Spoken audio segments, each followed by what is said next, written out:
Hey everyone, welcome to episode 2 of the DayZ News and Update series. In this video I will cover any updates from the previous video, as well as some new features which have come out since PAX East. As I said in the last video, almost all buildings will be enterable, and you'll have to search for loot instead of finding it in convenient piles on the floor. So to make your work a bit harder, you'll have to loot through drawers and cupboards which are now openable. For a long time now it's been quite annoying when you have to change weapon, considering you have to go on the action menu on the left and scroll down to your weapon, occasionally missing it in crucial moments when you need your gun out. Now, to fix this, there's now a hotbar menu at the bottom of the screen, with which you can put like 5 of your top items, like you've got your primary weapon, secondary weapon, some food, bandages, blood pack, things like that. So it's all a lot easier to get to. Along with the hotbar, there's also a new inventory menu or gear menu, which has been completely redesigned in the fashion of an MMO gear menu. You have a picture of yourself in the middle, your inventory on the right, and your quick bar on the left. Though this can always change, and we'll have to wait till the full release to find out if it sticks. Radios are finally becoming useful with the capability of talking to your teammates. Not only that, but you'll be able to spy on people or scare them, as you can stick a radio on the floor which still works, and you can adjust it so the microphone works but the speaker doesn't, or vice versa. Now, for example, if you stuck a radio on the floor of the store in Cherno, you could wait until some person walks in there and starts talking to their friend, and then go over the radio and play a gunshot through your mic, or just sort of try and make out like you've got a massive group of people about to swarm the store. In the mod, we're used to looking out for our blood meter. In the standalone, we'll still have to do that, but they've made it a little more complex, as now you have health, shock, and blood. Now, your health is your general health, which will go down if you don't eat or drink, so your blood won't be affected by it anymore. Shock is for if you've been hit, and it will change with the amount you've been hit. For example, if you get shot in the leg, you'll get quite a high amount of shock. And if you get hit in the head with a baseball bat, you're going to get a very high amount of shock because it's going to cause trauma.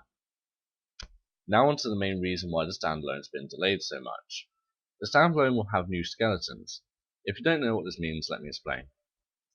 The skeleton is the animation of the person, zombie, or animal. It also covers hitboxes that move around when they move. Just so you know how good this is, you should know that the mod's skeleton is about 6 to 7 years old. These skeletons are being recorded by Rocket and the rest of the DayZ team with motion capture to renew all animations. In the last video I said there'd be many more vehicles but limited fuel. Well, we won't be able to know if that will happen yet, as Rocket doesn't plan on bringing working vehicles in until August or September.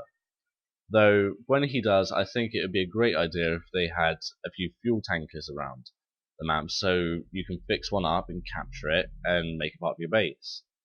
You can also use this in a trading way, so you can use fuel as currency, so people can trade you weapons or supplies for some fuel. Another thing that I talked about in the last video is base building. Unfortunately, we probably aren't going to see that until sometime next year, though we can always keep our fingers crossed.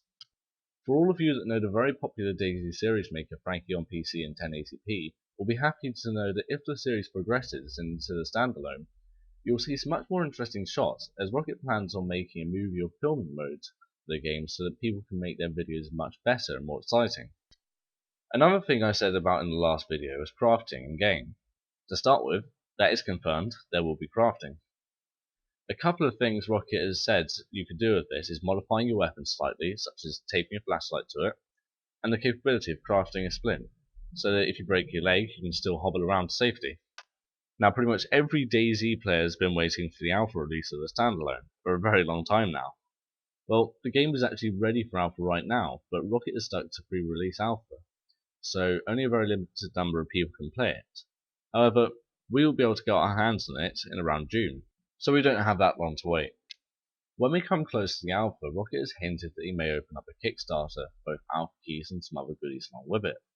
This is great, but you will have to grab your key quick, as Rocket has said that it will release keys in bulks of 50,000. Now, this sounds pretty easy to get, but you've got to take into consideration there's 1.7 million players on DayZ. Now, each bulk will be released every time a few servers open up, so pretty much, if it wasn't, every server would be flooded and you'd get no game time. That's all the news for now. Look out for the next episode for the latest news, and thanks for watching.